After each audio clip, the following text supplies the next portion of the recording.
Hi, AJ. I've got a question about the desire and finding the true self. Yep. I'm really confused when you follow your desires and you feel that's so much you and you get excited and everything. Yep. And then you're doing that and you've got the joy and satisfaction of following what you really want to do. Mm-hmm. But then at the same time, I don't have a longing for God. I feel happy because I'm finding myself, Mm-hmm. but I don't have this big desire for God. Yep. Is that something to do with being self-reliant again and not trusting in God? Yes. And as I've said to you over and over, the most difficult emotion the human race has to give up is this issue of self-reliance. That's the most difficult emotion that we've got to give up. And because of that, we don't, like most of us, if we're honest with ourselves, don't have very strong longings for God. A lot of times it's because of our beliefs about God, mind you. Like, because we have all these different beliefs that God doesn't want to be involved in my life, that God's ineffectual, that God doesn't really care about me as a person individually. We see God, and in fact we're taught by a lot of religion as well, that God is sort of like this big power that has a big picture view but isn't involved in the individual. That's what we're taught. Right? And so that teaching becomes a part of our soul as well. So when we think about God, oh yeah, God's up there somewhere, whatever. Let's get on with my life and sort out my life. We have more of that kind of an effect sometimes. But we need to come to terms with the fact that actually at some point, if you really want to engage your life fully, you need to come to terms with the fact that actually there is a God who is personally interested in you. And in fact, she is your mother. She is your creator, the creator of the soul, the true self. And often it's our distance from our own true self that causes us to not actually feel this creation with this link with our creator that's personal, like a link with an individual, any other individual. It's a personal relationship that we're trying to develop.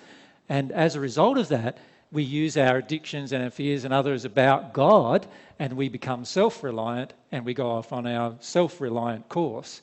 And that, if you think about it, the New Age movement in itself is very much about that. The New Age movement is often telling us we are all gods.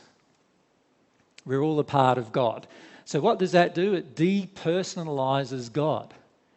So if you now have to have a relationship with a depersonalized God, is that going to happen? It's definitely not going to happen. A relationship can only happen when you feel the personality of God.